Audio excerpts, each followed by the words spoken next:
این آوای حماسی موزیک متن یکی از موندگارترین سکانس های تاریخ سینماست. نبرد نهایی نئو و مأمور اسمیت توی بارون شدیدی که کدهای ماتریکس رو میشست. اما آیا تا به حال به کلماتی که این کره حماسی با صدای بلند فریاد میزنه دقت کردین؟ اینها کدای کامپیوتری نیستن. این زبان برنامه نویسی واشنگتن یا سیلیکون ولی نیست. اینها سرودهای 3000 ساله به زبان سانسکریت از قلب یکی از کهن‌ترین متون عرفانی جهان یعنی بریهادارانیکا اوپانیشاد توی هند باستان هستند. اونها فریاد میزنن آساتو ما سادگامایا، تاماسو ما جیوتیگرامایا، مریتیور ما امریتام گامایا. یعنی مرا از ناواقعیت به واقعیت هدایت کن، مرا از تاریکی به سوی نور ببر و مرا از مرگ به مروارید جاودانگی برسان. عجیب نیست هالیوود توی مدرن ترین فیلم خودش درباره تکنولوژی و شبیه سازی کامپیوتری از متن کهنی استفاده میکنه که دقیقاً هدفش یه چیزه: بیداری و خروج از توهم. درود به همگی، به این اپیزود خوش اومدین. ما توی این مجموعه پادکست ماتریکس و مایا نمیخوایم چیزی رو ثابت کنیم و نه رد کنیم. فقط سعی میکنیم یه بررسی بی‌طرفانه داشته باشیم و بعدش قضاوت با خود شماست و امیدوارم این مجموعه به همه ما کمک کنه تا بیشتر به بیداری درونی و خودآگاهی نزدیک بشیم. هرچند این سری پادکست بر اساس 5 اپیزود برنامه ریزی شده، ولی ممکنه در میون اون یا پس از اون اپیزودهای مستقل و جذابی تو زمینه ماتریکس و مایا و رهایی از اون در ادامه داشته باشیم. امروز میخوایم سفر جادویی داشته باشیم از استودیوهای هالیوود و ذهن واچوفسکی ها تا معابد هند باستان توی هزاران سال پیش.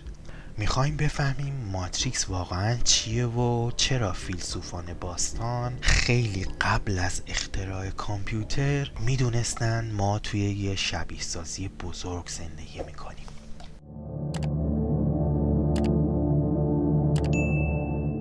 میریم سراغ بخش دوم. ماتریکس چیه؟ قالب مادی و شبکه تارهای اسارت. وقتی فیلم ماتریکس توی سال 1999 اکران شد، دنیا رو تکون داد. ایده این بود: دنیایی که شما لمس میکنین، بویایی و بینایی شما هیچ کدوم واقعی نیستن، بلکه سیگنال های الکتریکی و کدهای دیجیتالی هستن که توسط یه ابر کامپیوتر به مغز شما فرستاده میشن تا شما رو توی خواب مصنوعی نگه دارن. کلمه ماتریکس یا به انگلیسی میتریکس یه واژه مدرن با ریشه لاتینه. توی لاتین این کلمه به معنای رحم یا قالبه، جایی که چیزی توی اون شکل میگیره یا به بند کشیده میشه. توی پرانتز اضافه کنم اینجا که به کلمه رحم و ماتریکس اشاره شد، یک نماد و شکلی توی مصر باستان هست به شکل یک دایره چسبیده به یک صلیب که گفته میشه نماد رحم میتونه باشه و در عین حال توی بعضی کتب گفته شده که رحم درگاه و پورتال ورودی به ماتریکس زمینی هستش. و همچنین توی فلسفه گنوسیس یا جنوستیک که در آینده بیشتر به اون خواهیم پرداخت، گفته میشه که یک سری تمریناتی داشتند که بر اساس اون میتونستن در رحم باربلو دوباره متولد بشن و از این ماتریکس خارج بشن. در ضمن هم اشاره کنم حالا که به این نماد دایره و صلیب توی مصر باستان اشاره کردم، این رو هم اضافه کنم که در جاهایی توی بعضی از کتاب‌ها اشاره شده که اون نماد عصب واگ هم بوده، چرا که مسیرهای عصب واگس یا واگ به صورت یک صلیب بزرگ توی بدن ما هست، از شونه ها و از سر تا پایین. اینجا پرانتز رو میبندیم. اگر به متون سانسکریت هند باستان نگاه کنیم، با اینکه دقیقاً این کلمه رو پیدا نمی کنیم، اما ساختار مشبک و شبکه‌ای که این جهان توهمی رو سر پا نگه می‌داره با واژه شگفت انگیزی توصیف کردن. جالا توی سانسکریت یعنی شبکه یا تور.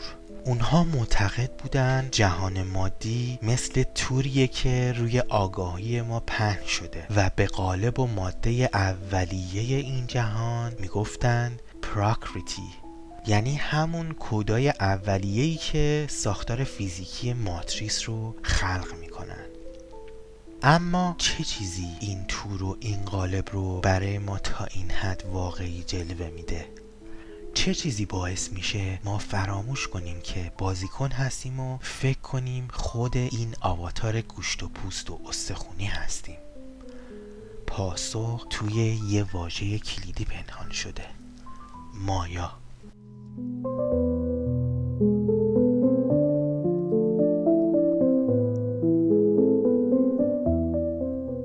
حالا میریم سراغ بخش سوم، تجلی مایا توی قدیمی ترین متن جهان. برای درک مایا باید به قدیمی ترین متن مکتوب بشر سفر کنیم، ریگ ودا، چیزی حدود 1200 تا 1500 سال قبل از میلاد مسیح. جالبه بدونید توی ریگ ودا مایا برخلاف تصورات بعدی یه مفهوم منفی یا شیطانگونه نبود. توی این متن کهن مایا به عنوان قدرت خلاقانه، غیبگویی و جادوی متعالی خدایان معرفی میشه. خدایان به ویژه ایندرا و وارونا با استفاده از مایا شکل‌های مختلف جهان مادی رو خلق می‌کردن و تغییر شکل می‌دادن. ریگ ودا یه جمله طلایی داره که هسته اصلی تئوری شبیه سازیه. میگه واقعیت مطلق یه چیزه، اما به وسیله مایا به شکل‌های گوناگون دیده میشه. این یعنی چی؟ یعنی فرکانس و آگاهی بنیادی این جهان یه چیز واحد و یک پارچه است، اما نرم افزار مایا میاد و این حقیقت واحد رو تیکه تیکه میکنه، اون رو به درخت، سنگ، خورشید، من و شما تقسیم میکنه. مایا پنجره‌ایه که واقعیت رو فیلتر میکنه تا ما کثرت رو ببینیم، نه وحدت رو. دقیقاً مثل ماتریکس که یه جریان یک پارچه از کدهای سبز رنگه، اما وقتی از پشت مانیتور به اون نگاه میکنی یه ساختمون، یه ماشین یا یه فنجون قهوه به نظر میرسه.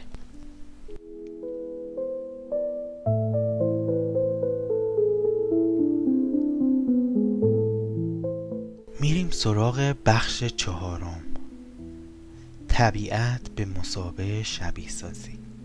قرنها گذشت و فلاسفه هند توی متونی به نام اپانیشادها این مفهوم رو عمیق‌تر و ساختار یافته تر کردن. اونها رسما اعلام کردن که این طبیعت مادی که ما توی اون زندگی میکنیم خودش خود ماتریکسه. توی کتاب شواتشواترا اپانیشاد جمله تکون دهنده وجود داره که میگه بدان که طبیعت پراکتی همان مایا توهم است و خداوند فرمان روای این مایاست. بیایید این رو به زبان امروزی ترجمه کنیم. طبیعت یعنی همین قوانین فیزیک، جاذبه، زمان و مکان در واقع نرم افزار این شبیه سازی هستن و اون هوش برتر برنامه نویس یا ادمین اصلی این سروره. ما فکر میکنیم ماتریکس یعنی دیوارهای سیمانی، مانیتورها و سیمهای کامپیوتر، اما این اپانیشاد به ما میگه که زیباترین اقیانوسها، کوهها و حتی همین بدنی که با اون نفس میکشین تار و پود این ماتریکس هوشمند هستن. این یه زندان خشن نیست، یه زندان نامرئی و بسیار زیباست که حواس پنجگانه ما رو جادو کردن.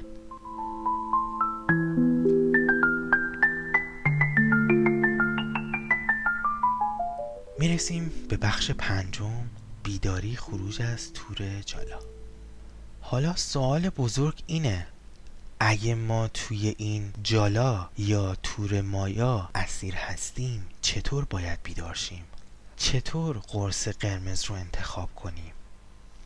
اوپانیشادها به ما میگن راه خروج جنگیدن با دنیای بیرون نیست. نیو توی فیلم ماتریکس برای هک کردن ماتریکس دیوارهای ماتریکس رو خراب نکرد، اون ذهن خودش رو تغییر داد. توی فلسفه هند باستان اولین قدم برای رهایی دیانا یا همون مدیتیشن و تماشای بدون قضاوته. وقتی شما چشماتون رو میبندین و به جریان افکار، اخبار، ترس‌ها و دلبستگی هاتون نگاه میکنین، در واقع دارین به کدهای برنامه نویسی ماتریکس نگاه میکنین بدون اینکه با اونها هویت بگیرین. شما از اون آواتار خارج میشین و تبدیل میشین به ناظر بازی.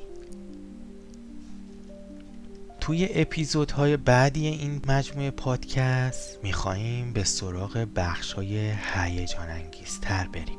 از جمله مواردی که در اپیزودهای بعدی بررسی خواهیم کرد چرخه سامسارا و بودیزم، فیزیک کوانتوم و فیلسوفان طناب و مار و کتابی از آدی شانکارا و همچنین راه عملی و رهایی و موکشا خواهیم پرداخت. توی اپیزود بعدی با هم بررسی میکنیم که چطور تو کتاب بزرگ باگاوات گیتا لورد کریشنا مایا رو به عنوان یه برنامه کامپیوتری قدرتمند توصیف میکنه که ذهنها رو هک میکنه و همچنین میپردازیم به این که چطور تفکر گنوسی توی غرب معمار ماتریکس رو یه خدای دروغین میدونست. چراغ آگاهیتون رو روشن نگه دارین و برام توی کامنت ها بنویسین. به نظر شما بزرگترین توهمی که ماتریکس دنیای مدرن به ما فرستاده چیه؟ از اینکه توی کاوش دقیق امروز ذهناتون رو با ما همراه کردین بی نهایت سپاسگزارم. اگر این اپیزود رو مفید دیدین لطفاً لایک کنید و با دوستاتون به اشتراک بذارین و کانال رو سابسکرایب کنید و زنگوله رو هم بزنید تا سریعتر از جدیدترین اپیزودها آگاه بشید. تا اپیزود بعدی از پشت پرده مایا به حقیقت نگاه کنید. بدرود.